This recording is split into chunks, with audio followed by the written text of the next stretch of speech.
I look at what's in front of me, got different weapons and I worked on my direction, yeah. We gon' hype through the flame, we gon' strive to make plans, take pride when we train, we gon' rise up and change. 안녕하세요, 김세연입니다. 오늘은 3년 만에 부분 변경을 거친 투싼을 준비했는데요. 리뷰를 시작하기 전에 일단 제 옷차림에 대해서 한 번만 해명을 하고 들어갈게요. 사실은 제가 옷을 미리미리 준비해오는 편인데 오늘 제가 너무 급하게 나오느라 옷을 미리 준비를 못해가지고 차에 있는 걸 추워서 입다 보니까 옷차림이 이렇게 됐는데 조금만 양해를 부탁드릴게요. 자, 어쨌든 국내에서는 스포티지가 워낙 좀 우월한 판매량을 기록하고 있다 보니까 투싼의 위상이 어느 정도인지 체감을 못하셨던 분들이 많을 수도 있는데요. 하지만 해외 시장에서는 사실상 이 현대차의 간판이라고도 불릴 수 있을 만큼의 판매량을 기록한 투싼입니다. 차가 예쁘다는 생각이 진짜 많이 드는 것 같아요. 그러니까 아반떼의 경우도 그랬고 페이스리프트를 할 때마다 성공적인 몇몇 작품들이 있었는데 투싼도 저는 정말 예뻐진 것 같습니다. 네, 진짜 맞는 말씀인 것 같은 게 항상 변신은 호불호를 타기 마련이잖아요. 하지만 이번 투싼 같은 경우는 불호 없이 선호도를 받을 수 있는 디자인이 아닌가 하는 생각이 드는데요. 저도 이 차를 미리 제공받아서 며칠 타고 다녔었는데 볼 때마다 예쁘긴 예쁘다 이런 생각을 했던 것 같아요. 자, 세연님이 시승하신 차는 투싼 가솔린 2륜 차량이고요. 인스퍼레이션 풀옵션 차량으로 가격은 3,800만 원 정도입니다. 네, 가솔린 터보 기준으로는 시작가가 2,771만 원이니까 가성비가 되게 좋은 차라고 할 수 있겠죠? 그러네요. 현실적으로 이 투싼을 구매하시는 분들을 놓고 보면 아마 적당히 중간 트림, 프리미엄 트림에서 약간의 옵션을 개인적으로 반영한 차량, 그렇게 해서 가솔린 기준으로는 한 3,000 초중반, 또 하이브리드 기준으로는 3,000 후반? 이 정도 가격에서 많이 구매를 하지 않을까 싶은데요. 자, 그러면 계속해서 이 페이스리프트를 거친 투싼의 외관을 한번 살펴보겠습니다. 이번 페이스리프트를 통해서 기존의 투싼이 어느 정도 정체성을 유지하면서도 굉장히 깔끔하고 단정하게 인상을 잘 바꿨다는 생각이 듭니다.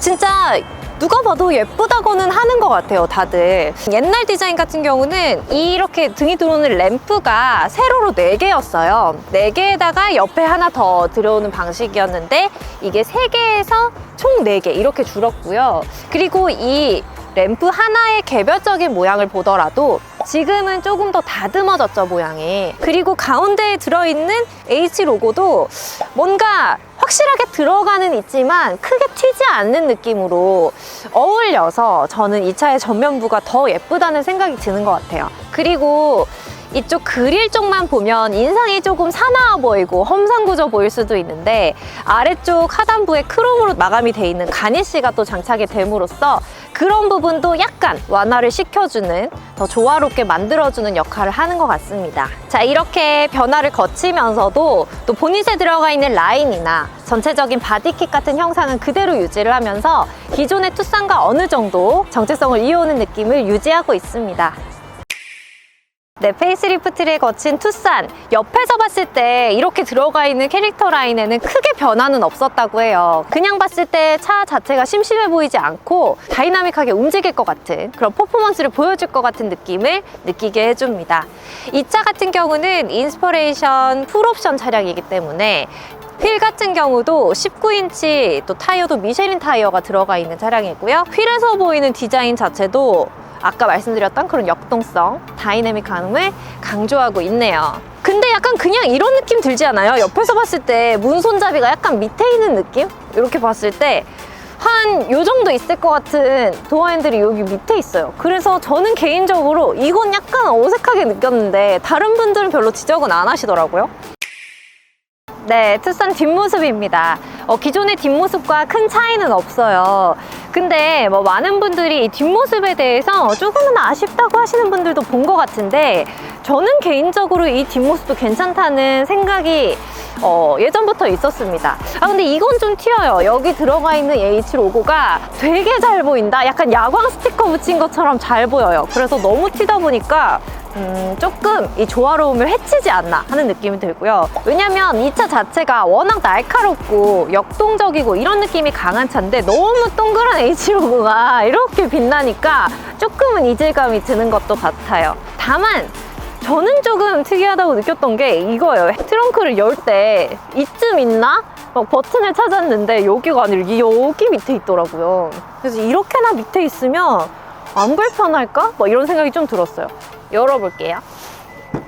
와, 근데 열고 나면 여러분 깜짝 놀라실 거예요. 트렁크가 진짜 큽니다. 제 생각에 제가 봤던 이 준준형 SUV급 중에서 제일 큰 것 같아요.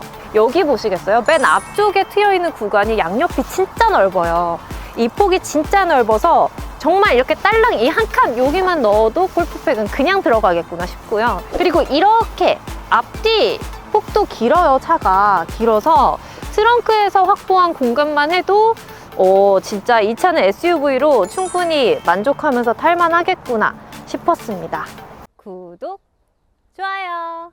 네, 투싼의 2열입니다. 이번 페이스리프트를 통해서 외관보다도 더 많이 바뀐 게 이 실내 공간이라고 하는데요. 일단 이번 투싼의 2열은 저는 공간감이라고 말씀을 드리고 싶어요. 진짜 넓습니다. 이 차로 우연히 어제 이제 동승자들 태울 일이 있었거든요. 근데 한 분이 키가 2m였는데 2m인 분이 이 2열에 너무 편안하게 타셨어요. 그만큼 제 머리 위로 헤드룸을 체크해보면 주먹이 2개 하고도 더 들어가는 정도? 여기 레그룸도 3개까지? 그래서 공간을 진짜 이 급에서는 최대치로 뽑아냈구나 라는 걸 아실 수가 있습니다. 그리고 보시면 이 문에서도 디자인 자체가 안쪽으로 이렇게 파이게끔 돼 있어서 앉았을 때 여기가 더 넓은 듯한 느낌이 나고요. 이 차급에서 봤을 때 많이 고급스러운 가죽이라고 할 수는 없겠지만 차급을 고려했을 때 그렇다고 막 부족하거나 실망스럽지도 않은 그런 소재의 가죽으로 덮여 있어요. 자, 그리고 이번 투싼 같은 경우는 2열 리클라인이 많이 된다고 하더라고요. 한번 해볼게요. 이렇게 수동으로 조작을 하시는데 그쵸, 생각보다 많이 넘어갔어요. 그쵸?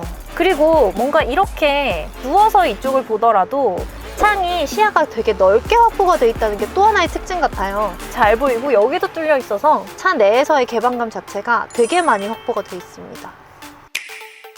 네, 투싼 1열입니다. 진짜 풀체인지급으로 많이 바뀌었다라고 이야기가 나올 정도죠, 여러분. 여기가 제일 먼저 눈에 들어와요. 왜냐면 시원하게 트여 있기도 하고 이쪽 버튼, 공조 위쪽으로 컨트롤하는 버튼들은 다 위쪽으로 말끔하게 붙어 있고 나머지 수납 공간은 아래쪽으로 충분하게 트여 있고 그리고 이렇게 약간 아일랜드 느낌으로 튀어나와 있는 센터 콘솔, 이 부분이 굉장히 깔끔하게 정돈이 잘 된 느낌입니다. 자, 그리고 또 다르게 느껴지는 점은 그 점은 좀 특이하다고 생각했어요. 여기 보시면 이 대시보드 이쪽 구간이 이렇게 볼록하게 솟아 있거든요. 솟아 있는 데 비해서 디스플레이는 약간 아래쪽으로 내려와 있는 느낌이라서 디스플레이를 쳐다보고도 위쪽에 대시보드가 이렇게 더 많이 보여요. 그래서 실제 도로를 보면서 주행을 할 때 제가 실제로 도로를 보는 그 시야와 이쪽 디스플레이를 보는 시야가 어느 정도는 높낮이의 차이가 있다? 좀 많이 왔다 갔다를 해야 되는 느낌이다? 이런 느낌은 좀 있었던 것 같습니다. 다만 그런 아쉬움은 좀 있었어요. 이게 스티어링 휠 같은 경우가 요즘 현대차가 다 이렇게 나오잖아요. 나오는데 이렇게 들어가 있는 점 4개짜리 로고도 좀 여전히 아쉽고 저는 차라리 AC 로고가 나은 것 같거든요. 그래서 이 로고가 너무 밋밋하고 조금 고급스러워 보이지 않아서 여전히 아쉬운데 바뀌지가 않고 있고 이 스티어링 휠 모양 자체도 보시면 완전히 동그랗지도 않고 여기만 살짝 각이 있어요.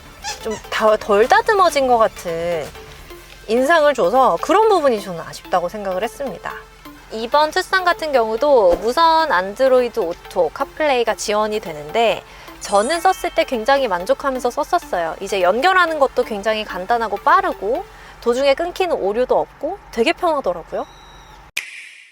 자, 이제부터 페이스리프트된 투싼을 주행해 보려고 하는데요. 아무래도 이 현대기아차 같은 경우는 그 7단 DCT 미션과 관련해서 불만족을 가지고 계신 분들이 굉장히 많으신 것 같아요. 그래서 이번 투싼도 바뀌면서 자동 8단 변속기가 들어오는 게 아니냐 하는 기대감도 있었던 걸로 알고 있는데 아쉽게도 그 7단 DCT 미션이 그대로 적용이 됐습니다. 근데 많은 분들이 그 변속이 되는 구간에서 뭐 꿀렁거림이 느껴진다 라고 말씀들을 많이 하세요. 근데 저는 제가 그렇게까지 막 민감하지 않아서 그런지 주행을 할 때 그냥 매끄러운 느낌이긴 했었거든요. 근데 저는 이 차를 촬영하기 전에 이틀 전에 받아가지고 며칠 탔었는데, 근데 전반적으로 제가 느꼈던 느낌이 뭐냐면 저속인 구간에서의 가속이 진짜 빠르구나 였습니다. 그래서 차 급에 비해서 차가 그냥 되게 밟는 대로 잘 나가는구나 이런 느낌을 받을 수가 있었고요.